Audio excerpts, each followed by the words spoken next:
Buenas noches, amados hermanos. El Dios Altísimo les continúe bendiciendo. Es para mí un gozo, una gran bendición poder llegar nuevamente hasta ustedes con la palabra, esa palabra que es viva y eficaz, esa palabra que cambia vidas, esa palabra que trae consuelo, esa palabra que ayuda y anima a seguir adelante en medio de las pruebas y las tribulaciones. Y en esta noche doy gracias a Dios por su bendita palabra y por la oportunidad de poder llegar hasta sus hogares. Deseo con todo mi corazón que Dios les esté bendiciendo, les esté cuidando y que los mantenga espiritualmente fervientes, activos, dispuestos para Él y para toda buena obra. Amados hermanos, en esta noche quiero invitarles a abrir sus Biblias en el capítulo 7 de Juan. Recuerde, venimos hablando sobre el Evangelio de Juan. Vamos a estar en este capítulo 7 leyendo los versículos 1 y hasta el verso 9. Dice así la gloriosa palabra: después de estas cosas andaba Jesús en Galilea, pues no quería andar en Judea porque los judíos procuraban matarle. Estaba cerca la fiesta de los judíos, la de los tabernáculos, y le dijeron sus hermanos: sal de aquí y vete a Judea, para que también tus discípulos vean las obras que haces, porque ninguno que procura darse a conocer hace algo en secreto. Si estas cosas haces, manifiéstate al mundo, porque ni aun sus hermanos creían en él. Entonces Jesús les dijo: mi tiempo aún no ha llegado, mas vuestro tiempo siempre está presto. No puede el mundo aborreceros a vosotros. A mí me aborrece, porque yo testifico de él que sus obras son malas. Subid vosotros a la fiesta. Yo no subo todavía a esa fiesta, porque mi tiempo aún no se ha cumplido. Y habiéndole dicho esto, se quedó en Galilea. Vamos a inclinar nuestros rostros y vamos a orar. Amado Dios, Señor y Padre nuestro, en esta noche adoramos, alabamos y exaltamos tu glorioso nombre. Te damos gracias, Señor, por tu grande misericordia en Cristo, de habernos escogido en Él, mi Dios, para ser tus hijos, y haber dado a tu Hijo en rescate de nuestras vidas. Gracias por esa obra hecha en la cruz, a través de la cual alcanzamos redención, justificación y vida eterna. Gracias, mi Dios, por esa sangre que fue derramada allí, en la cual somos limpios de todo pecado. Y gracias por el Espíritu Santo que nos has dado, el cual nos guía, nos enseña, nos ilumina, nos respalda, nos usa, mi Dios, para tu gloria. En tus manos nos encomendamos en esta noche, rogándote, oh Dios, que el Espíritu Santo tome el control de la enseñanza, tome el control de tu siervo y de cada uno de cuantos hemos de entrar en esta noche en tu palabra. Te ruego, Padre amado, continúes bendiciendo la iglesia y cuidándola. Si algún hermano está en alguna circunstancia difícil, ayúdele, levántele, susténtele, provéale, mi Dios. Sobre todo anímale y levántele la mirada a Cristo, que pueda, Señor, mantener la mirada en Cristo, para que pueda espiritualmente mantenerse estable, ferviente. Ruego, Padre amado, que en esta noche tú te glorifiques por medio de tu palabra. Te lo pedimos en el nombre bendito de Jesús. Amén. Amados hermanos, en el capítulo 6 se nos mostró que Jesús, en una circunstancia especial, donde multitudes le siguieron, Jesús prueba a los discípulos su fe, su confianza en él, y además muestra su inmenso poder y deidad. Y es en medio de esta circunstancia que el Señor le pide a los discípulos interés, esfuerzo y más trabajo, en medio de un tiempo donde se suponía iban a descansar. Después de esto, el Señor ayuda y anima a los discípulos en medio de una tempestad, y finalmente el Señor se declara públicamente entre los judíos como el pan que descendió del cielo y que da vida a los que creen. Sin embargo, eso produjo una reacción en negativo, de manera que los discípulos, muchos de sus discípulos ya no andaban con él. Hoy hablaremos sobre el tema. Jesús afirma que su doctrina es de Dios. Y en primer lugar vemos allí en el capítulo 7 cómo Jesús sufre la burla, el menosprecio y la incredulidad de su propia familia. En los versos 1 y hasta el verso 4 dice la palabra: después de estas cosas andaba Jesús en Galilea, pues no quería andar en Judea porque los discípulos procuraban matarle. Estaba cerca la fiesta de los judíos, la de los tabernáculos, y le dijeron sus hermanos: sal de aquí, vete a Judea, para que también tus discípulos vean la obra que haces, porque ninguno que procura darse a conocer hace algo en secreto.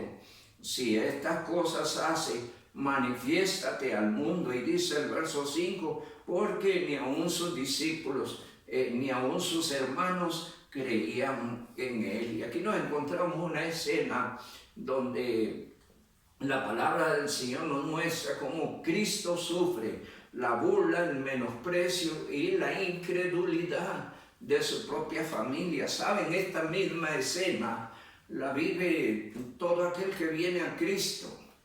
Todo aquel que recibe a Cristo, cuando rompe con el mundo por una nueva vida con Cristo, entonces suceden cosas semejantes a las que está viviendo el Señor. En San Mateo capítulo 10 dice la palabra del Señor, pues nos muestra la palabra del Señor esta experiencia. En el capítulo 10, versos 34 al 36 dice la palabra del Señor: no penséis que he venido a traer paz a la tierra, no he venido para traer paz sino espada, porque he venido a poner en disensión al hombre contra su padre, a la hija contra su madre y a la nuera contra su suegra. Y dice el verso 36, y los enemigos del hombre serán los de su propia casa. Y hay un desafío en el verso 37, el que ama padre, madre más que a mí no es digno de mí, y el que ama a hijo o a hija más que mí no es digno de mí, y el que no toma su cruz y sigue en pos de mí no es digno de mí. Y allí la palabra del Señor nos presenta la escena que viven todos aquellos que hemos llegado a Cristo, como en el medio ambiente, en el círculo social en que nos desarrollábamos. De repente ya no somos gratos, más bien somos objetos de burla, de menosprecio, pero el desafío es seguir adelante en el propósito de Dios. A Cristo esto quizá en la parte emocional de familia le lastimaba y le dolía, y probablemente a todo creyente que vive esta circunstancia le duele y le entristece, pero tenemos un desafío y es seguir adelante. Ellos presionaban a Jesús para que se diera a conocer públicamente, y la idea tal vez no era esa, sino de desprenderse de él, que lo dejara, que se fuera, y tratan de insistirle pues que se fuera a hacer la obra que hacía públicamente para que se pudiera de esa manera darse a conocer. Pero dice el verso número 5, porque ni aun sus hermanos creían en él. Ellos le menospreciaban, se burlaban y trataban de que no estuviera con ellos, sino que se fuera a Judea. Dice ya el Salmo número 68, 69, dice la palabra del Señor. Salmo 69, versos 8. 69, versos 8, dice: extraño he sido para mis hermanos y desconocido para los hijos de mi madre. En el libro de los Salmos, pues, es un texto mesiánico y que describe en alguna forma la experiencia que Cristo estaba viviendo. Jesús sabía que sus hermanos se burlaban de él y le menospreciaban a causa de la incredulidad. En el capítulo 2 de Juan, leemos en los versos 24 y versos 25, dice la palabra: pero Jesús mismo no se fiaba de ellos porque conocía a todos y no tenía necesidad que nadie le diese testimonio del hombre, pues él sabía lo que había en el corazón del hombre. Así es que ellos pretendían burlarse, menospreciarle y solo evidenciaban ante Cristo, que sabe todas las cosas, que era por motivo de la incredulidad. Y dice la palabra del Señor que ellos les decían que te manifestara a todos. Pero Jesús les responde de esta manera, verso 6. Entonces Jesús les dijo: mi tiempo aún no ha llegado, vuestro tiempo siempre está presto, pero mi tiempo aún no ha llegado. ¿Qué quiere decir el texto? Quiere decir que ellos podían hacer y decidir y moverse antojadizamente, pero él no. Él se movía dentro de un plan y un propósito preestablecido por Dios, de manera que sus movimientos eran según ese plan, según ese propósito. Por eso de esa manera le responde: mi tiempo aún no ha llegado. Y dice allá la palabra del Señor en el verso número 8: subid vosotros a la fiesta, yo no subo todavía a esa fiesta. Y vuelve a subrayar: porque mi tiempo aún no se ha cumplido, no era el momento, podría ser asunto de minutos, de horas o de días. El Señor se movía según el plan preestablecido por Dios, de manera que el Señor conocía perfectamente lo que allí estaba sucediendo en la presunción de sus hermanos de enviarle a Judea. Quiero volver a leer del verso 5 al verso 9, porque ni aún sus hermanos creían en él. Entonces Jesús les dijo: mi tiempo aún no ha llegado, vuestro tiempo está siempre presto. No puede el mundo aborreceros a vosotros, a mí me aborrece, porque yo testifico de él que sus obras son malas. Subid vosotros a la fiesta, yo no subo todavía a la fiesta, porque mi tiempo aún no se ha cumplido. Y habiéndole dicho esto, se quedó en Judea. Y ahí hay un detalle importante en el verso 13, que tiene un enfoque directo sobre lo que estaba viviendo entre los judíos, pero también lo que estaba viviendo entre los hermanos. Y él no se ante los judíos era subestimado y menospreciado, entre los hermanos también. ¿Cuál estaba siendo la causa? La causa y la explicación está en el verso 7, porque dice: no puede el mundo aborreceros a vosotros, mas a mí me aborrece, porque yo testifico de él que sus obras son malas. Y Cristo viene anunciándole y declarándole al hombre su pecado, haciéndole ver la necesidad de un cambio de vida, de volver a Dios y al buen camino. Y esto incomodaba al mundo religioso judío, pero también a sus hermanos. Y hermano, y quiero aprovechar un detalle más acá respecto a lo que dice el verso 7. Toda persona que viene a Cristo no solo es menospreciado, objeto de burla y subestimado en el medio ambiente o círculo social donde se movía antes de Cristo, sino que en adelante, ese mismo círculo social y el mundo que le rodea, en adelante le va a aborrecer, porque no pertenece al mundo, fue sacado de allí, su vida y su mensaje es de Dios y es para la gloria de Dios. Y en esto, pues la palabra del Señor dice en Juan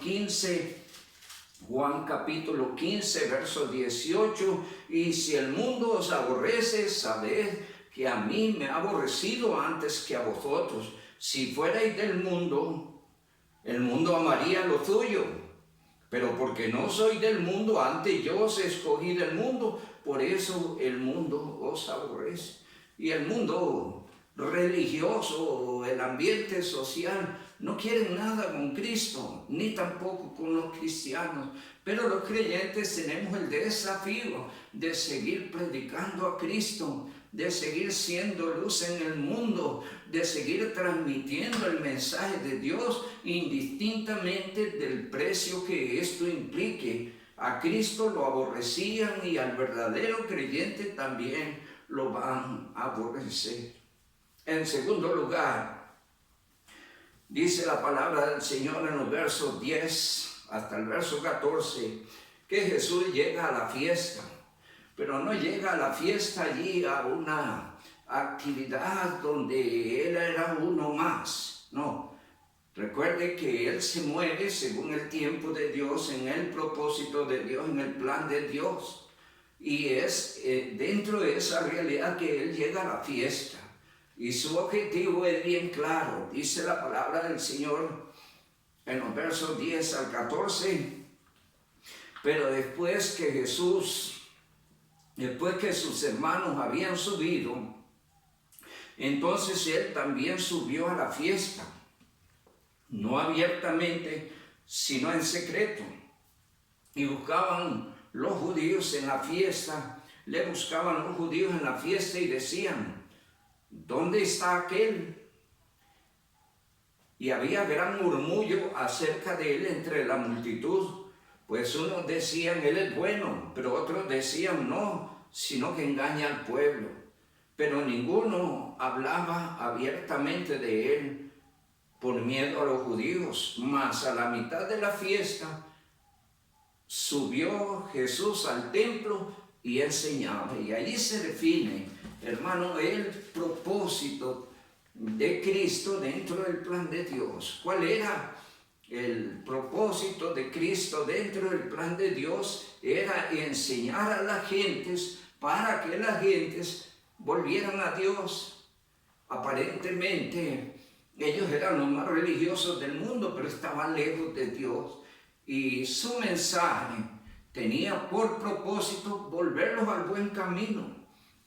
Para mirar un poco la realidad que vivían, vamos a irnos a Marcos capítulo 7. Marcos capítulo 7 nos habla un poco del estado de los judíos en su mundo religioso. Totalmente era un asunto de palabras, de forma, pero no había esencia espiritual de relación con Dios. Cuando uno lee en el capítulo 7, verso 6, respondió él y le dijo: hipócritas, bien profetizó de vosotros Isaías, como está escrito: este pueblo de labios me honra, pero su corazón está lejos de mí. Verso 7, pues en vano me honran, enseñando como doctrinas mandamientos de hombres. Y dice el verso 9, y les decía también: bien invalidáis el mandamiento de Dios por guardar vuestra tradición. Y dice el verso 13, invalidando la palabra de Dios con vuestra tradición que habéis transmitido, y muchas cosas como estas, semejantes a estas, hacéis. Y ahí el Señor en Marcos nos está describiendo el estado espiritual. Era un movimiento religioso de dogmas, doctrinas y mandamientos de hombres. Se reunían en sus actividades religiosas para alabar y exaltar, pero su corazón no estaba identificado con la alabanza y la adoración. Su corazón andaba en otras cosas. Y el Señor, en medio de esas circunstancias, trae un mensaje de Dios para volverlos a la razón, para volverlos al buen camino, para volverlos a la relación con Dios. Dicen los versos 15, 14, más a la mitad de la fiesta, Jesús subió al templo y enseñaba, y se maravillaban los judíos y decían: ¿Cómo sabe letras sin haber estudiado? Jesús le respondió y dijo, mi doctrina no es mía, sino de aquel que me envió. El que quiera hacer la voluntad de Dios conocerá si la doctrina es de Dios o si yo hablo por mi propia cuenta. Y aquí está sucediendo algo interesantísimo ante la presencia de Él en el templo. Sus enseñanzas, de repente los corazones empiezan a pensar sobre ese tipo de enseñanza. Primero impactado de acuerdo al verso número 15, como él sabe tanto, transmite este tipo de enseñanza sin haber estudiado, lo que indica que lo conocían como el hombre de Galilea, ¿verdad? Como el hijo del carpintero, de José, de María. Probablemente no había estado en la escuela de los profetas, ni de los fariseos, ni nada de eso. ¿Y cómo sabe él estas letras sin haber estudiado? Y entonces Jesús aprovecha para declarar de dónde viene su mensaje, de dónde es la fuente de su doctrina y cuál es el propósito de su enseñanza. Y dice la palabra del Señor en los versos 17 y 18, el que quiera hacer la voluntad de Dios conocerá si la doctrina es de Dios o si yo enseño por mi propia cuenta. El que habla por su propia cuenta, su propia gloria busca, pero el que busca la gloria del que le envió, este es verdadero y no hay en él injusticia. Y aquí el Señor los está confrontando con la reacción que está generando su mensaje, su enseñanza. Y Jesús pues les hace ver que si alguien quiere saber de la veracidad de su doctrina, si alguien verdaderamente quiere hacer la voluntad de Dios, va a poder constatar que su mensaje es de Dios. Ahora, ¿cómo entender eso? Probablemente los escribas, los fariseos, los sacerdotes venían transmitiendo enseñanzas y doctrinas que no llevaban a ninguna parte, que no tenían un efecto directo sobre el corazón. Pero su mensaje era un mensaje que tocaba el corazón mismo y cambiaba y transformaba vidas. Y esto es importante, no es un movimiento religioso más. Es un mensaje de Dios, un mensaje transformador, un mensaje que cambia, que edifica, que lleva una relación con Dios. Es un mensaje que hace sentir verdaderamente el sabor de la presencia de Dios sobre el corazón, donde se rompe con todo lo que es meramente religioso y a través de ese mensaje se vive una verdadera experiencia con Dios. De ahí viene su mensaje y por eso la gente se maravillaba y se confundía. Dicen los versos, capítulo 6, versos 68, cuando muchos se fueron y ya no le seguían, dice el verso 67 que Jesús se volvió a los 12 y les dice, ¿quieren acaso iros también vosotros? Pero Dios pone en el corazón de Pedro, en base a la experiencia que estaba viviendo este hombre, palabras maravillosas que estarán en la boca de todo aquel que ha entrado en una verdadera relación con Dios. Dice el verso número 68, le respondió Simón Pedro, Señor, ¿a quién iremos? Tú tienes palabras de vida eterna.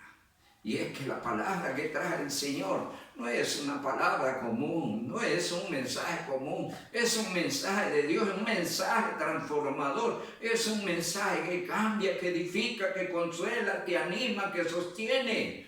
De manera que el Señor les hace y les desafía, si son verdaderos gente obediente a Dios, comprueben si la doctrina que traigo, el mensaje que traigo, es mío o es de Dios. Cuando alguien verdaderamente es obediente, va directamente Dios a hablar a su corazón y va a constatar en su corazón el cambio y el efecto de su gloriosa palabra. Mas ellos, dice la palabra del Señor, que a pesar de su mensaje, su confrontación, ellos manifiestan su menosprecio y su rechazo. Verso 25 dice, decían entonces unos de Jerusalén, ¿no es este a quien buscan para matarle? Pues mirad, habla públicamente. No le dicen nada, habrán reconocido en verdad los gobernantes que este es el Cristo, pero sabemos de dónde es, mas cuando venga el Cristo, nadie sabrá de dónde sea. Y dice los versos 45 al 52, los alguaciles vinieron a los principales sacerdotes y los fariseos, y esto les dijeron, ¿por qué no le habéis traído? Los alguaciles respondieron, jamás hombre alguno ha hablado como este hombre. Entonces los fariseos le respondieron, ¿también vosotros habéis sido engañados? ¿Acaso han creído en él algunos de los gobernantes o de los fariseos? Mas esta gente que no sabe la ley es maldita. Les dijo Nicodemo, al que vino a él de noche, el cual era uno de ellos, ¿juzga acaso nuestra ley a un hombre si primero no le oye y sabe lo que ha hecho? Respondieron, le dijeron, ¿eres tú Galileo también? ¿O eres tú también Galileo? Escudriña y ve que de Galilea nunca se levantó profeta. Y ellos le menospreciaban. Mas Jesús afirma que él y su doctrina viene de Dios. Versos 28 y versos 29. Jesús entonces, enseñando en el templo, alzó la voz y dijo, a mí me conocéis y sabéis de dónde soy. Y no he venido de mí mismo, pero el que me envió es verdadero, a quien vosotros no conocéis. Pero yo le conozco, porque de él procedo, y él me envió. Entonces procuraban prenderle, pero ninguno le echó mano, porque aún no había llegado su hora. Y muchos de la multitud creyeron en él y decían, el Cristo, cuando venga, hará más señales que las que hace este. Y amados hermanos, el mensaje ciertamente dividía a las gentes. ¿Por qué se dividían las gentes? Porque unos creían, quedaban persuadidos, tocaban sus corazones, pero otros habían cerrado sus corazones y contendían, y el pueblo estaba dividido, pero muy por encima de las reacciones que pudiera tener el pueblo. Había un propósito claro y el objetivo se había logrado, y es que su mensaje había producido una cosecha. En el verso 31 dice la palabra del Señor, verso 31, y muchos de la multitud, que dice, creyeron en él. Y en los versos 40 hasta el verso 44 dice la palabra, entonces algunos de la multitud, oyendo estas palabras, decían, verdaderamente este es el profeta. Otros decían, ese es el Cristo. Pero algunos decían, de Galilea ha de venir el Cristo. Y dice la palabra, no dice la Escritura que del linaje de David y de la aldea de Belén, de donde era David, ha de venir el Cristo.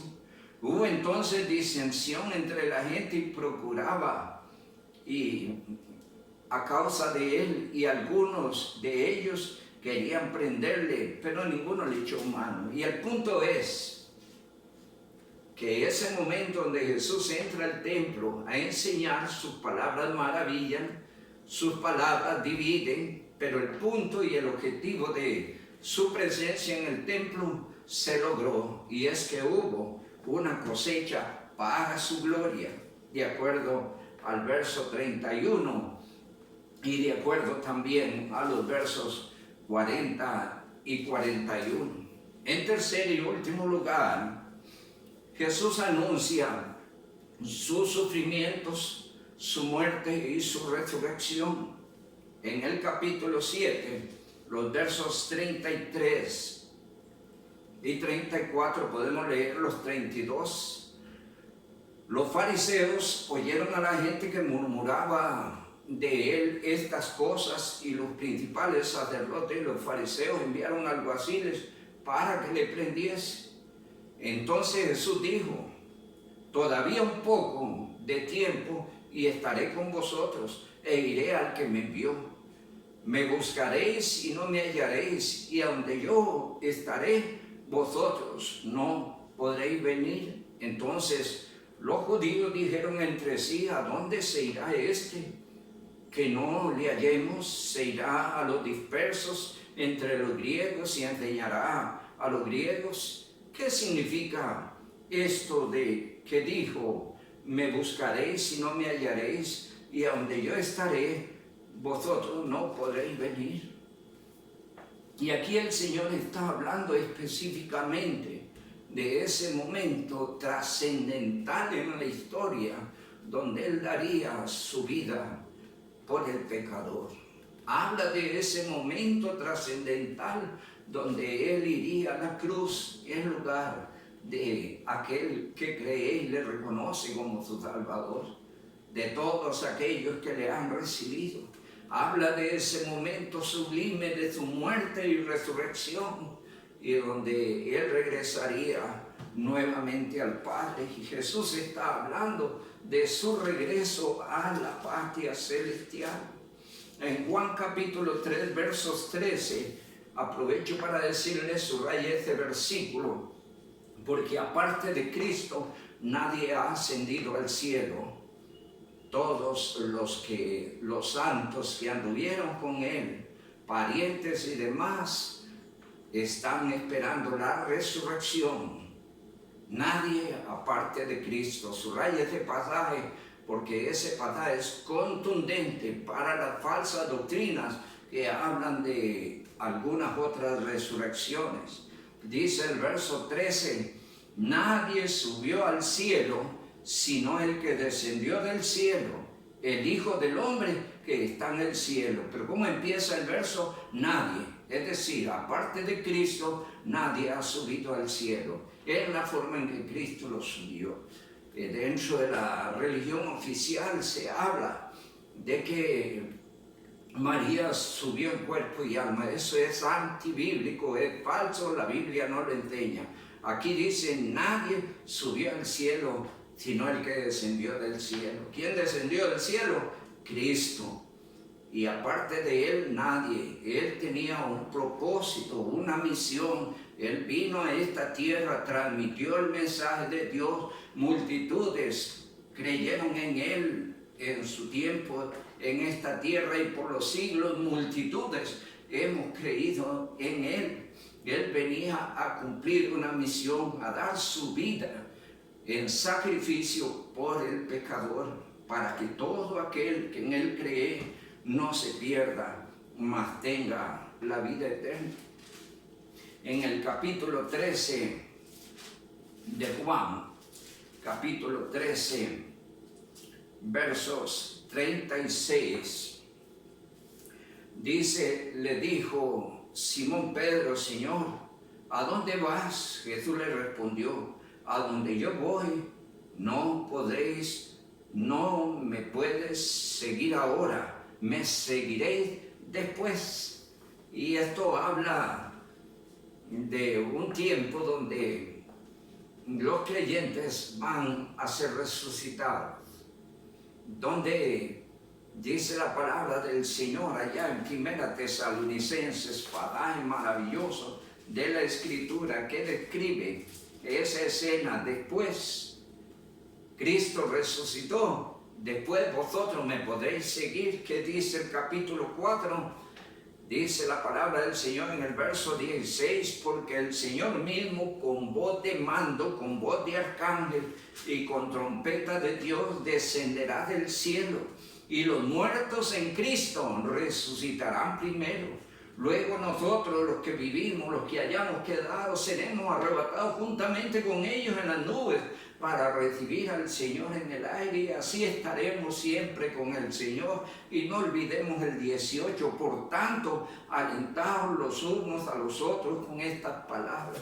Debemos animarnos todos los creyentes sobre la sublime realidad. Quizás tenemos que partir antes que Cristo venga, pero no hay problema, hay una promesa. Nosotros le seguiremos después, porque Él levantará a sus santos y vendrá por ellos.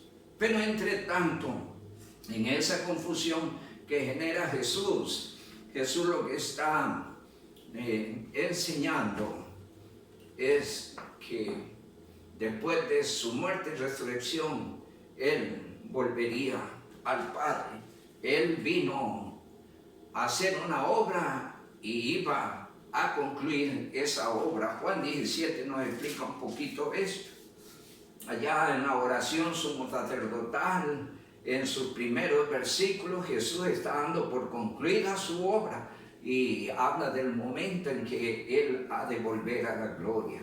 Leemos en el capítulo 17, verso 1, estas cosas habló Jesús, levantando los ojos al cielo, dijo: Padre, la hora ha llegado, glorifica a tu Hijo, para que también tu Hijo te glorifique a ti, como le has dado potestad sobre toda carne, para que dé vida eterna a los que le diste. Y esta es la vida eterna, que te conozcan a ti, al único Dios verdadero, y a Jesucristo, a quien has enviado.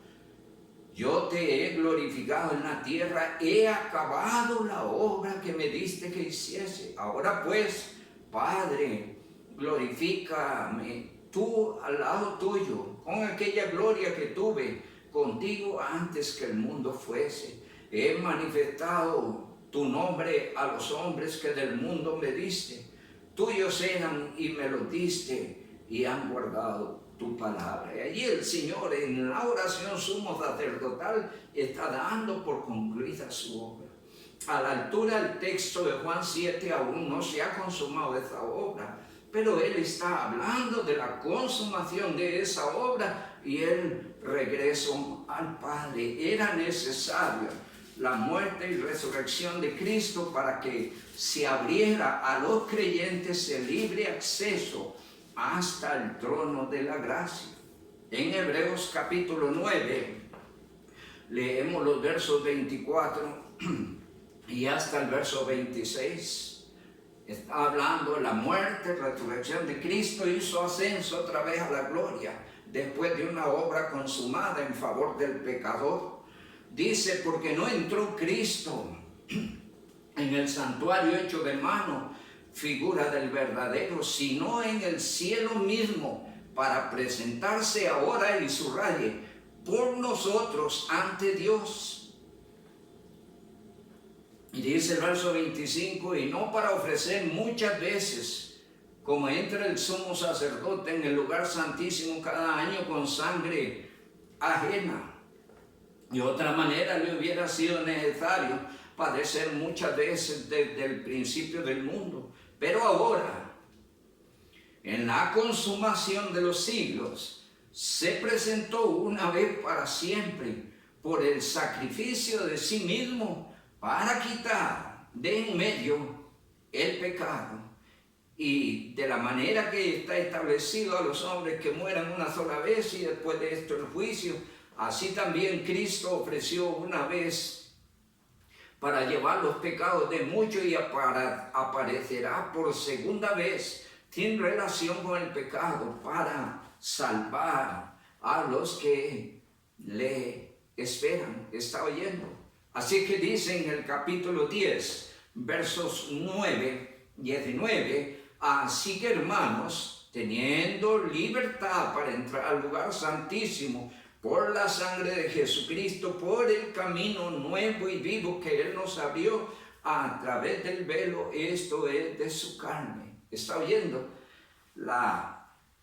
Cristo está hablando aquí en Juan 7 de la consumación de la obra y de abrir el acceso al trono de la gracia y Él presentarse ya en sacrificio a Dios en favor nuestro, para que usted y yo tengamos libertad.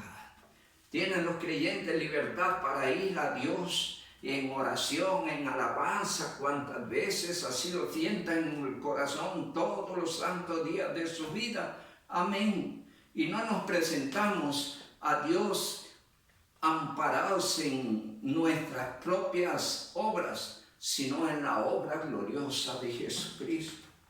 Así es que en el último día de la fiesta, el Señor Jesucristo hace una invitación, versos 37.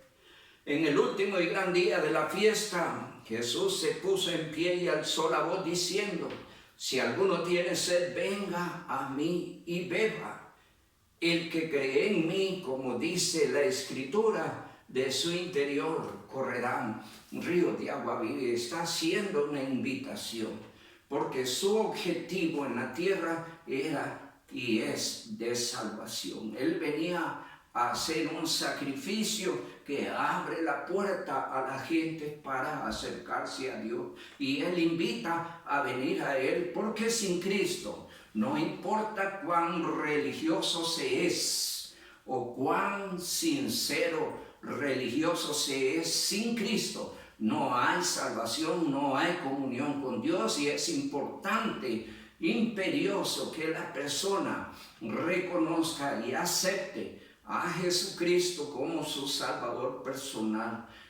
Acepte el sacrificio como único medio para expiar sus pecados y para tener acceso y comunión a Dios. Dice Juan 14:6, Jesús dijo: yo soy el camino, la verdad y la vida, y nadie viene al Padre sino por mí. Así es que es importantísimo que la gente entienda que sin Cristo no hay salvación ni vida eterna. Que la gente entienda que es importante tomar la más importante decisión, y es entregar su vida a Jesucristo, aceptándole como su Salvador personal. Y dice finalmente que Jesús anuncia la venida del Espíritu Santo.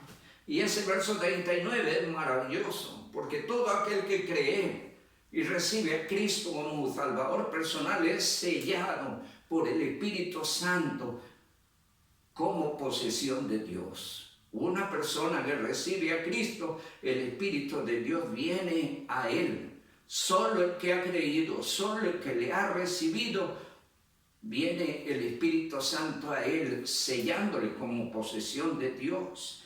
Y dice el verso 39, esto dijo del Espíritu Santo, y subraye que habían de recibir los que creyeran en Él, los que le recibieran, los que le aceptaran, los que le confesaran públicamente como su único y suficiente Salvador. Vuelvo a leer, y esto dijo del Espíritu Santo que habían de recibir los que creyeran en Él, pues aún no había venido el Espíritu Santo, porque Jesús aún no había sido glorificado.